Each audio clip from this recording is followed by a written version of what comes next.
በእድሜ በጾታ በአካባቢ እንደዚሁም ደግሞ በፍላጎታቸው ለይተን ምርት ወይም ደግሞ አገልግሎቶቻችንን ለከስተመሮቻችን የምናደርስበት አንደኛው ትልቁ ፕላትፎርም ዲጂታል ማርኬቲንግ ነው ማለት ነው። ይሄም ማለት ምን ማለት ነው? ታርጌት ሪች የሚባለውን አንደኛው ኮንሰፕት ወይም ደግሞ አይዲያ ይይዝልናል ማለት ነው።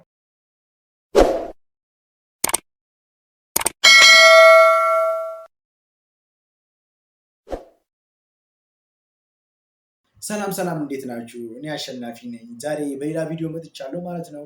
እንግዲህ በዚህ ቪዲዮችን በዋነኝነት የምናነሳው አነስተኛ የሆነ ንግድ ላይ ወይም ደግሞ ስሞል ቢዝነስ ላይ ተሰማርታችሁ እየሰራችሁ የምትገኙ ግለሰቦች አሊያም ቡድኖች ልትሆኑ ትችላላችሁ ማለት ነው። በዚህ ቪዲዮችን እንዴት አድርገን አነስተኛ የሆነ ቢዝነሳችንን ማሳደግ እንደምንችል፣ ይህም ምንድነው ሜን ወይም ደግሞ ባክቦን ወይም ደግሞ እንደ ጀርባ ሆኖ የሚያገለግለን ዲጂታል ማርኬቲንግ ነው ማለት ነው። ይህን ዲጂታል ማርኬቲንግ እናነሳለን። እንዴት አድርገን ይህን ዲጂታል ማርኬቲንግ በመጠቀም ምን ያህል ቤኔፊትሶችን ምን ያህል ጥቅሞችን እንደምናገኝ እናያለን ማለት ነው። የማንጠቀም ሰዎች ወይም ደግሞ ቢዝነስ ያለን ነገር ግን ይህን ዲጂታል ማርኬቲንግ የማንጠቀም ካለን ደግሞ ምን ያህል እየጎዳ እንደሆነ ምን ያህል ዲጂታል ማርኬቲንግ እንደሚያስፈልገን ትረዱበታላችሁ ማለት ነው። በአሁን ጊዜ በጣም ብዙ ስማርትፎን ተጠቃሚ ባለበት በጣም ዩዘሮች ሶሻል ሚዲያ ፕላትፎርም ላይ በሚያሳልፉበት ጊዜ ዲጂታል ማርኬቲንግን አለመጠቀም በጣም ትልቅ የሆነ ስህተት ነው ማለት ነው። ስለዚህ አነስተኛ ንግድ ያላችሁ ስሞል ቢዝነስ ላይ ያላችሁ ግለሰቦች ልትሆኑ ይችላላችሁ፣ ቡድኖች ልትሆኑ ይችላላችሁ። ይህንን ቪዲዮ በማየት ቢዝነሳችሁ ላይ አድ በማድረግ በመጨመር ሽያጫችሁ እንደዚሁ ነው ቢዝነሳችሁን ማሳደግ ትችላላችሁ ማለት ነው። ይህንን ፕሮግራም ግዴታ ማየት አለባችሁ። እስከ ፕሮግራሙ ፍጻሜ አብራችሁን ቆዩ።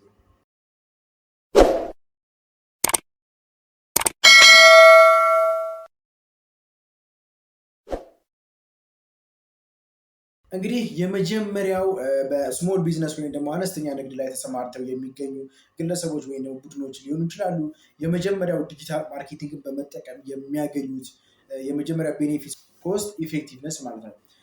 ኮስት ኢፌክቲቭነስ ማለት ምን ማለት ነው የሚለውን እኔ ኮስት ኢፌክቲቭነስ ማለት በጣም አነስተኛ በሆነ ወጪ ወይም ደግሞ ዋጋችንን ማተር የሚያደርግ ያ ማለት ምርትና አገልግሎቶቻችንን ለብዙ ሚሊዮኖች ምን ማድረግ ነው?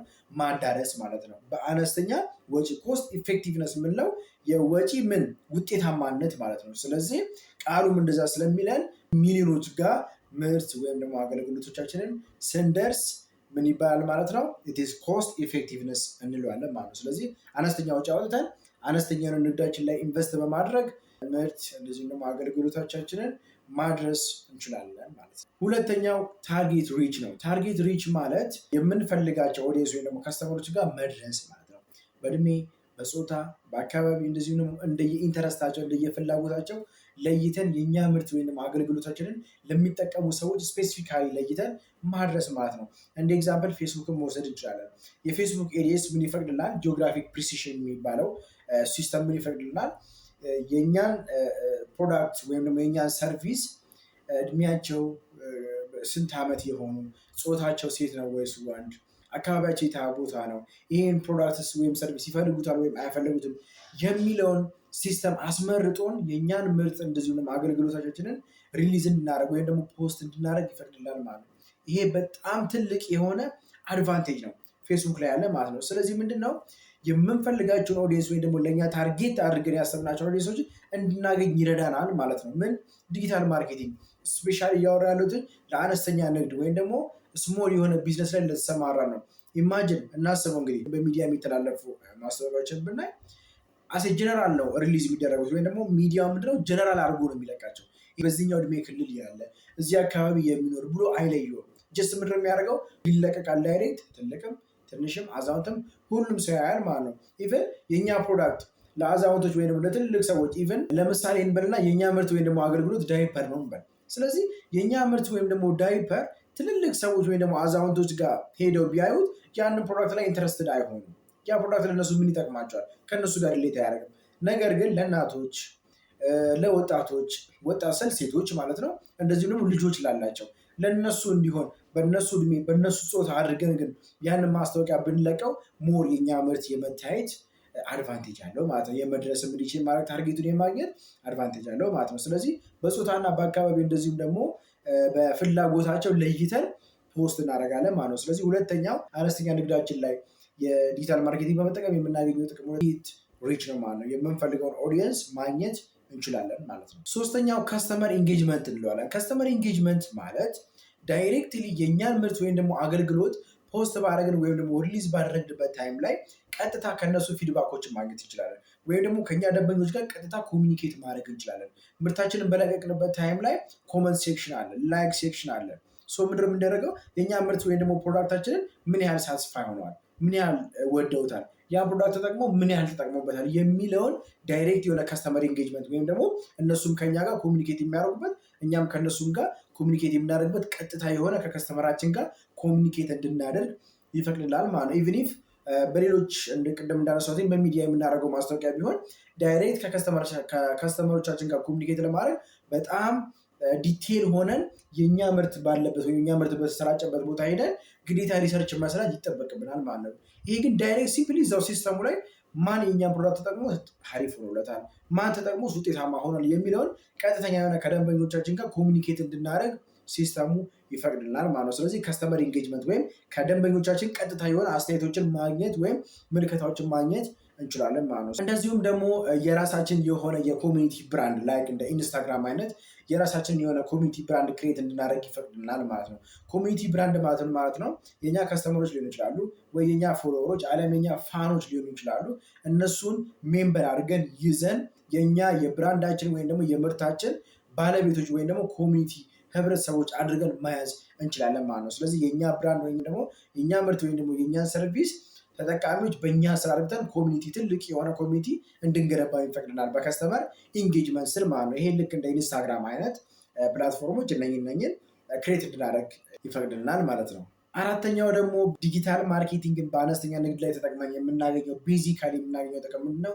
ሜጀረብል የሆነ ሪዛልት እናገኛለን። ሜጀረብል የሆነ ሪዛልት ማለት ነው የሚለካ ፋክት የሆነ ዳይሬክት ከከስተመር የሚመጣ ውጤት ማየት እንችላለን።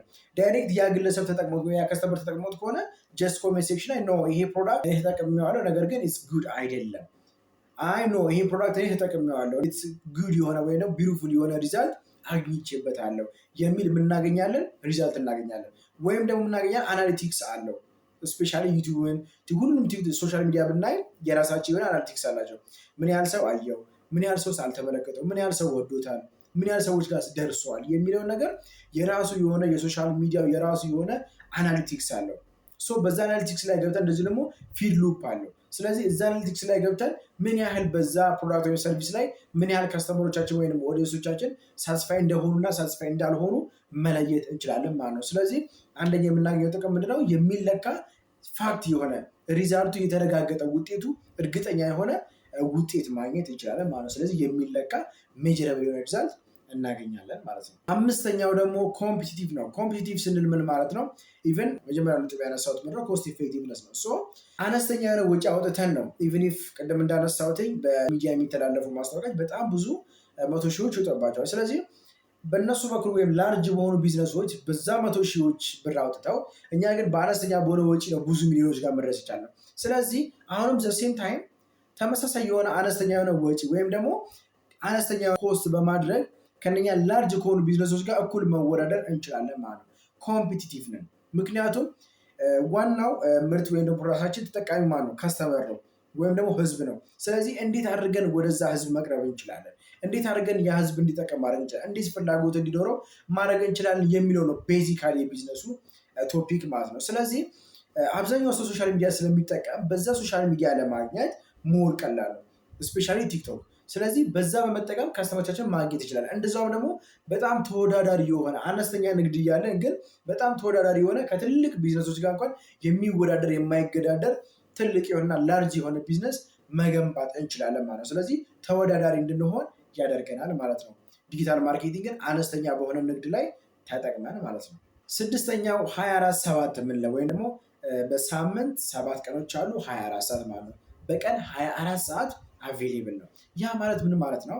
ኢቭን የእኛ ስራ እስከ 2 ሰዓት ነው እንበል። የእኛ ምርት ወይም ደግሞ የእኛን አገልግሎት ለቀናል። ስለዚህ እኛ እንኳን ወደ እረፍት ወይም ደግሞ ወደ ቤታችን ተመልሰን እረፍት በምናደርግበት ታይም ላይ ኢቭን ሌሎች ግሎባል ላይ ያሉ ወይም የተለያዩ ዓለም ላይ ያሉ ሰዎች የእኛን ቪዲዮ ማየት ይችላሉ። ወይም ደግሞ ሌሊት ላይ የሚመቻቸው ወይም ማየት የሚችሉ ሰዎች ካሉ የእኛን ምርት ማየት ይችላሉ። እኛ ምንም ኮንታክት ሳናረግ ከነሱ ጋር ማለት ነው። ስለዚህ 24 ሰዓት የእኛ ምርት ወይም ደግሞ የኛ አገልግሎት ደንበኞች ጋር መድረስ ይችላል። ደንበኞች ማየት ይችላሉ። ደንበኞች ለእኛ ፕሮዳክት ያላቸውን አስተያየት እንደዚሁ ደግሞ ግምገማቸውን መስጠት ይችላሉ። እንደዚሁ መግዛትም ይችላሉ። ስለዚህ 24 ሰዓት አቬሌብል የሆነ ኢትስ ትልቅ የሆነ ፕላትፎርም ነው ማለት ነው። ስለዚህ ዲጂታል ማርኬቲንግ በአነስተኛ ንግድ ላይ ያለውን ኢምፓክት ወይም ደግሞ ቤኔፊትሶችን እየጠቀስ እንገኛለን ማለት ነው። ሰባተኛው አዳፕቲቢሊቲ ነው። አዳፕቲቢሊቲ ኤንድ ሬሊሳንስ እንለዋለን። አዳፕቲቢሊቲ ማለት ከከስተመሮቻችን ጋር ባለን በጣም ሊንክ የማድረግ ወይም ደግሞ የመለማመድ የመግባባት አይነት ሲስተም እንደ አጋጣሚ የሆነ እንደ አርጀንት ነገር ቢከሰት እኛ ሀገር ላይ ኮቪድ-19 እንደመጣብን በተለያዩ ዓለም የመጣው ግን እኛ ሀገር ላይ ስፔሻሊ በአጋጠመን የኮቪድ-19 ታይም ላይ ኦንላይን እቃዎችን መሸጥ እንችላለን። ይህን ማድረግ የቻልነው ዲጂታል ማርኬቲንግ በመጠቀማችን ነው። ኢቨን ኢፍ ከሚዲያ ላይ ከምናቀርበው ይልቅ ዲጂታል ማርኬቲንግ ላይ የተለቀቀ ሞር ሰዎች የማየት አድቫንቴጅ አለ። ለምን? ምክንያቱም ኢዝሊ ስልካችንን መክፈት ነው የሚቀለን ቲቪ ሄደን ከመክፈት ማለት ነው። ስለዚህ ኢዝሊ በኮቪድ-19 ታይም ላይ እንዳጋጠመው በቀላሉ አዳፕቲቪቲ የሚለውን የኮንሰፕት ያንን በመጠቀም አነስተኛ የሆነ ንግዳችንን ወይም አነስተኛ የሆነ ቢዝነሳችንን ከሰዎች ጋር ማድረስ እንደዚህ ደግሞ ኦንላይን መሸጥ እንችላለን ማለት ነው። ሰዎች ጋር መድረስ ፊዚካሊ መድረስ በማንችልበት ታይም ላይ እንኳን ኦንላይን ሄደን እነኛን እቃዎች ማድረስ መሸጥ እንችላለን ማለት ነው። ስለዚህ ይሄኛም ሌላ አንደኛው የዲጂታል ማርኬቲንግ አነስተኛ ንግድ ላይ ያለው ኢምፓክት ወይም ደግሞ ቤኔፊትስ ነው ማለት ነው። ስምንተኛው ብራንድ ቢልዲንግ እንለዋለን። ልክ እንደ አይፎን ማለት ነው።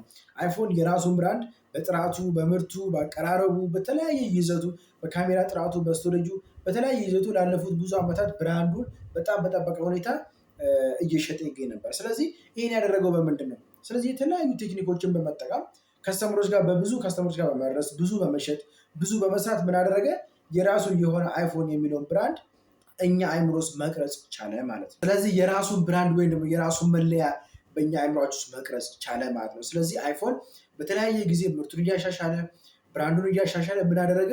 በእኛ አይምሮ ውስጥ ወይም ደግሞ በእኛ ማይንድ ውስጥ ምን አደረገ? የራሱ ብራንድ የተሻለ እንደሆነ የራሱ ብራንድ ምርጥ እንደሆነ አሳምኖን ሁላችንም ያን ነገር ስንገዛ እንገኛለን ማለት ነው። ስለዚህ የራሳችንን ብራንድ እንድንገነባም ይጠቅመናል ማለት ነው። ዲጂታል ማርኬቲንግ ላይ ምርታችን ፕሮዳክታችንን በምንለቅበት ታይም ላይ እነኛ ሰዎች የእኛን ፕሮዳክት በማየት በመግዛት ኮሚኒኬት በማድረግ ሪሌሽንሺፓችንን ክሬት በማድረግ ቢውልድ በማድረግ የራሳችንን ብራንድ በእነሱ አእምሮ ውስጥ መሰረጽ መገንባት እንችላለን ማለት ነው። ሌላኛውና የመጨረሻው በዲጂታል ማርኬቲንግ ስር አነስተኛ ንግዳችን ላይ ዲጂታል ማርኬቲንግን ጠብ በማድረግ የምንጠቀመው የመጨረሻው ምንድነው? ፍሌክሲብል የሆነ ስትራቴጂ ነው ወይም ደግሞ ስኬላቢሊቲ እንለዋለን። ይሄ ማለት ምን ማለት ነው? ሰምታይምስ በፐርፎርማንስ ሊሆን ይችላል፣ በበጀት ማጠር ሊሆን ይችላል፣ ወይም ደግሞ ሰራተኞቻችን ከሚሰሩበት ፐርፎርማንስ ወይም ፖቴንሻላቸው አነስ አድርገው ሰርተው ሊሆን ይችላል። በአንዳንድ ምክንያት ቢዝነሳችን ዳውን ሊያደርግ ይችላል፣ ወይም ልንከስር ወይም ንግድ ትርፋችን አሊያም ሽያጫችን ሊቀንስብን ይችላል። በዚህም ታይም ላይ በጣም ሲግኒፊካንት በሆነ ሪስክ በጣም ሚኒመም በሆነ ሪስክ ምን ማድረግ ይችላል? መልሰን ወደ ነበርንበት የከስተመር ሌቭላችን ወይም ደግሞ በወርኪንግ ሌቭላችን መመለስ እንችላለን ማለት ነው። ምክንያቱም ኦዲየንሱ እኛው ጋር ነው። የእኛም ብራንድ ያውቋል፣ እኛም ምርት ያውቋል፣ ከኛ ገሱ ያውቃል፣ እኛም በደንብ ያውቀናል። ይሄ ሁሉ ነገር ካለን ኢዝሊ የእኛ ቢዝነስ እንኳን ዳውን ቢያደርግ ብንከስር እንኳን መልሰን ወደኛ ከስተመር ለመምጣት በጣም ሲግኒፊካንት በሆነ ሪስክ እንድንመጣ ኦፖርቹኒቲ ይሰጠናል ማለት ነው። ይሄ ትልቅ ፕላትፎርም ማለት ነው። ስለዚህ ኢዝሊ ወደ ነበርንበት መመለስ እንችላለን ማለት ነው።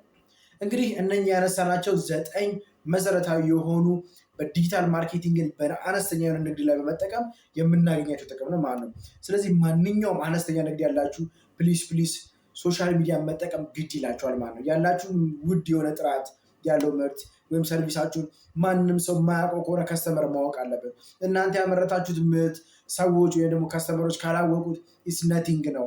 ትልልቅ ምርጥ የሚባሉ ፕሮዳክቶች ወይም ደግሞ ሰርቪሶች ብዙ ከስተመሮች አያውቋቸውም። ስለዚህ ከስተመር ጋር መድረስ አለባችሁ። ሶሻል ሚዲያ መጠቀም አለባችሁ። ጊዜው የሶሻል ሚዲያ ነው። በሶሻል ሚዲያ አድቨርታይዝ በማድረግ ብዙ የሆኑ ቢዝነሶቻችሁን ማሳደግ ይችላላችሁ። ገቢያችሁን መጨመር፣ ሽያጫችሁን መጨመር ይችላላችሁ። ብዙ ከስተመር ማግኘት ይችላላችሁ ማለት ነው። ስለዚህ በዛሬ ቪዲዮ ያነሳነው 9 መሰረታዊ የሆኑ በአነስተኛ ንግድ ላይ ዲጂታል ማርኬት ተጠቅመን ምን ያህል ጥቅሞች ወይም ቤዚክ የሆኑ ኢፌክቲቭነሶች ምን አሉ ወይም ምን ያህል ማተር ያደርጋል የሚለውን አስተላል ማለት ነው። የተወሰነ ሀሳብ ወይም ደግሞ የተወሰነች ነጥብ እንዳገኛችሁ ተስፋ አደርጋለሁ። የዛሬ ቪዲዮአችን ይሄን ይመስላል።